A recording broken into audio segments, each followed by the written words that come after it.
All of us have individual rights and freedoms that belong to us simply because we are who we are, human beings, men and women.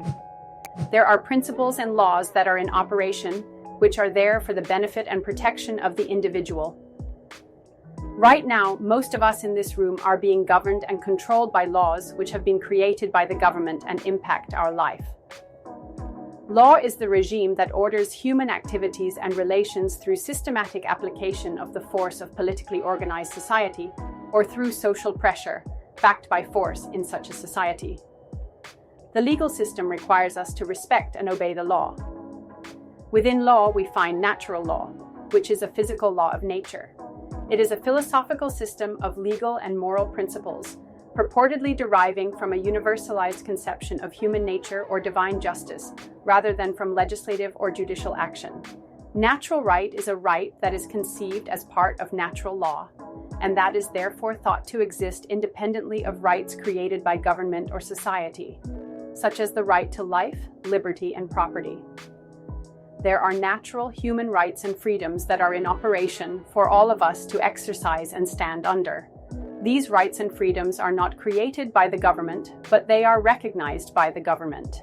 Many of us are not aware of the fact that there are rights and freedoms that exist for us to stand under, which are not given or created for us by the government bodies. An inalienable right is a right that cannot be transferred or surrendered, a natural right, such as the right to own property. An absolute right is a right that belongs to every human being, such as the right of personal liberty, a natural right. Here in Canada, you were never taught your fundamental human rights and freedoms, even though Canada had an international obligation to teach you these rights and freedoms.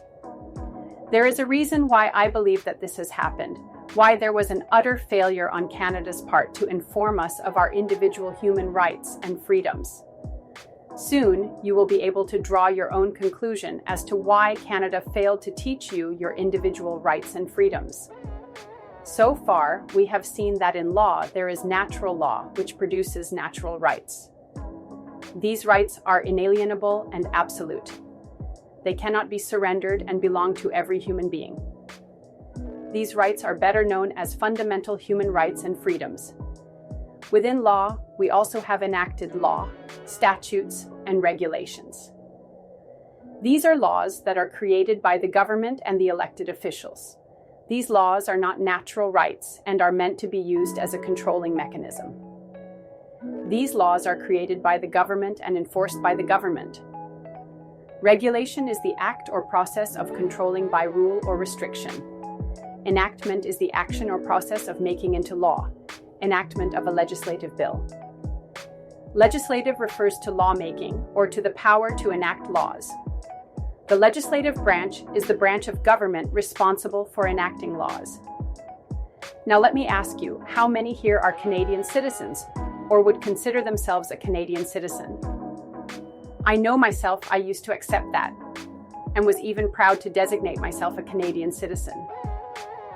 It was not until I went looking into Canada's laws that I found out what being a Canadian citizen really meant to my life. When you look into the Canadian Citizenship Enactment, you find the following description.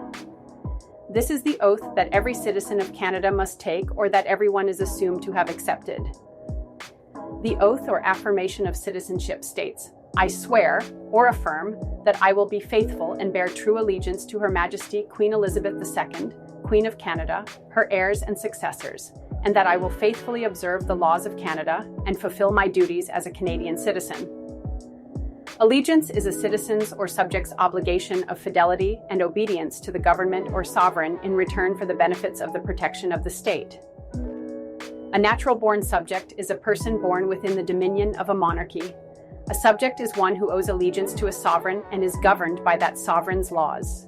What we are seeing here is that we as human beings have given away our freedom and have entered into an oath of allegiance to serve Her Majesty the Queen and to obey her laws. When you take designation as a Canadian citizen, you have or are assumed to have sworn allegiance to Her Majesty and that you have promised to obey the laws of Canada.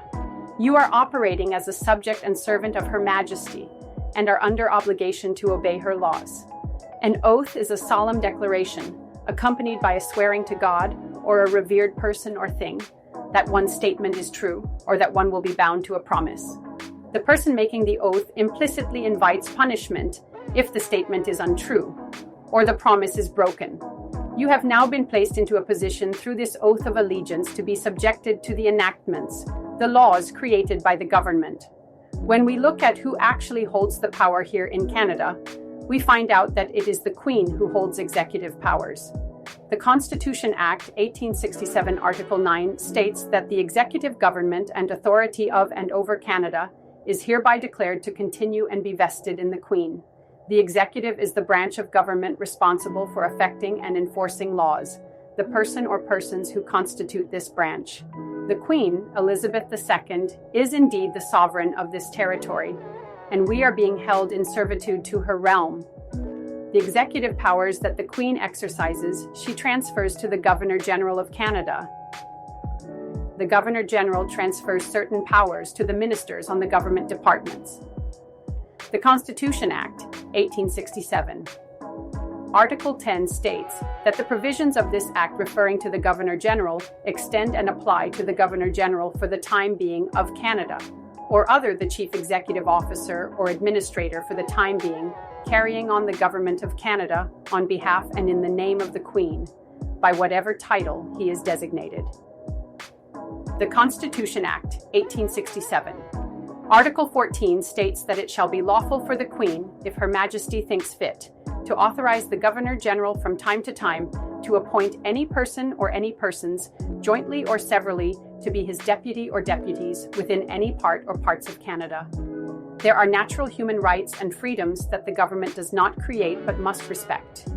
Then there are laws which are created through the executive powers of the government that apply against the subject and servant of Her Majesty. Right now, the government is treating you as a subject and servant of Her Majesty, that Canadian citizen who owes allegiance to Her Majesty and her laws.